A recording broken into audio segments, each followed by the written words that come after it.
Hola amigos de Sportstream, bienvenidos a los titulares del día de hoy.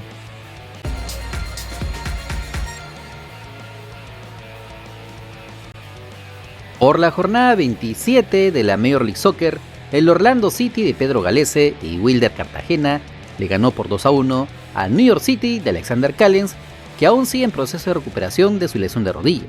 Por su parte, el golero nacional fue titular cumpliendo una decente actuación, aunque no tuvo los atajadones que le conocemos. De hecho, a su equipo casi ni le llegaron en el primer tiempo, por lo que el gol que le anotaron fue casi la única jugada peligrosa en el partido.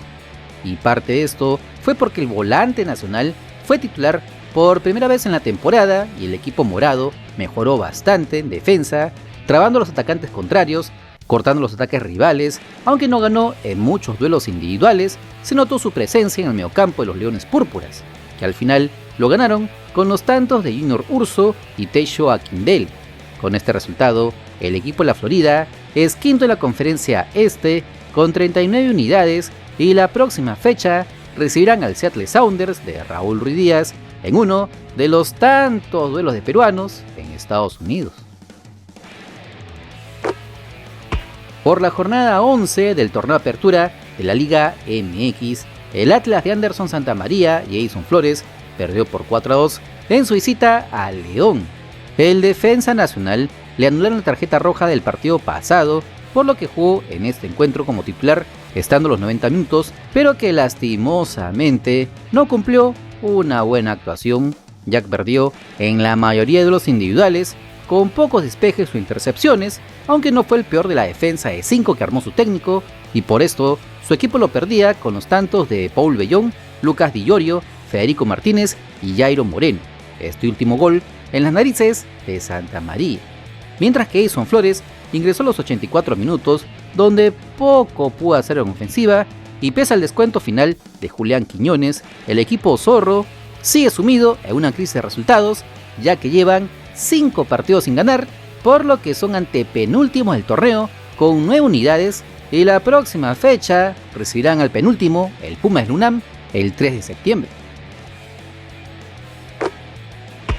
Por la jornada inaugural de la primera división de la Real Federación Española de Fútbol, el Badajoz de Alessandro Burlamaqui ganó por la mínima diferencia en su visita al Cultural Leonés. El volante nacional estuvo en el banco de suplentes, pero ingresó a los 65 minutos cumpliendo una decente actuación. Ya les avisamos de los problemas que tiene la marca por su somatotipo frente a jugadores más grandes, más fuertes y más rápidos, pero yendo al ataque con su velocidad y técnica puede aportar más al equipo, y prueba de esto fue la asistencia que dio cuando el partido había sido dominado por los blanquinegros. A los 85 minutos el peruano se descolgó hacia el área por derecha, donde sacó un buen pase atrás para que Francis Ferrón anote el de la victoria, con lo que los extremeños se llevaron los 3 puntos en la durísima temporada de la tercera división de España, aunque Burlamaqui le pertenece al Valencia y solo está a préstamo en este equipo. Veremos si puede tener más minutos y destacar pensando en una convocatoria a la selección peruana sub-23 para el preolímpico del 2024. En su próximo partido, el Badajoz recibirá al San Fernando el 3 de septiembre.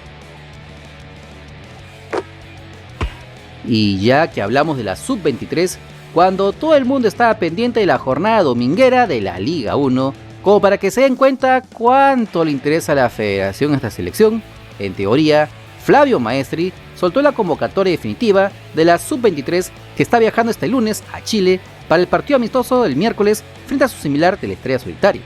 Entre los ausentes está Piero Quispe, que obvio que la U no lo iba a soltar con el superclásico del fin de semana.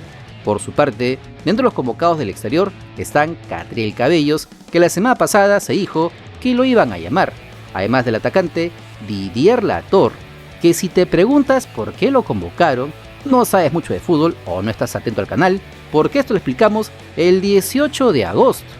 Hay 3 jugadores que son los únicos sub-23 que pueden ser considerados que están en Europa, ¿no? Cliver Aguilar, Alessandro Burlamaqui y ¿Cómo lo ves de Didier Latorre. Es el futbolista categoría 2002 con más minutos en el fútbol europeo durante el último semestre. Tiene 536 minutos. Y bueno, él anotó 12, jugó 12 partidos con el Osijek 2 de Croacia. Con esto queda más claro que en la práctica Maestri no hizo esta lista, sino que ya se tenía planeado desde antes incluso. Lastimosamente, este duelo será opacado por el partido del Melgar frente al Independiente del Valle por la ida de las semifinales de Sudamericana, ya que son el mismo día con diferencia de 2 horas. Mientras que los Characatos jugarán a las 7:30 de la noche en Quito, la selección peruana jugará a las 5:30 de la tarde en Iquique, para que vean cuánto le importa a la federación este encuentro. Esperemos que algo bueno se pueda sacar de este duelo. Y el defensa nacional, Carlos Zambrano, sigue siendo noticia en la Argentina, luego del codazo criminal que metió en los últimos minutos frente al Atlético Tucumán, que bien pudo costarles el partido a su equipo. La prensa del país gaucho se dedicó, cuando no, a criticar la rudeza del juego del peruano. Y empezar a contar que es Zambrano. En eliminatorio hizo lo mismo. Porque Zambrano es una máquina, fuera de la última jugada, es una máquina de hacer fulles. Hubo una amarilla que le perdonan y a los 2 minutos hizo la que provocó la primera tarjeta amarilla.